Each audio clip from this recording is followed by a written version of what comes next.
মানে জীবনে যদি একদিন শেরপুর আসে কেউ ঘুরতে, একদিন সে শেরপুরে একটা বাড়ি করবে, সর্বনিম্ন একটা বাড়ি করবে, মানে বছরে 365 দিন না থাকুক, সে 340 দিন হলো এই শেরপুরের পাহাড়ে থেকে যাবে সে।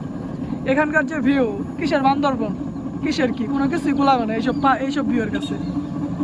আপনি লক্ষ লক্ষ টাকা খরচ করে বান্দরবন যাওয়ার দরকার নেই, আপনি 300 টাকা খরচ করে ঢাকা থেকে সরাসরি শুধু শেরপুর পাহাড়ে চলে আসেন।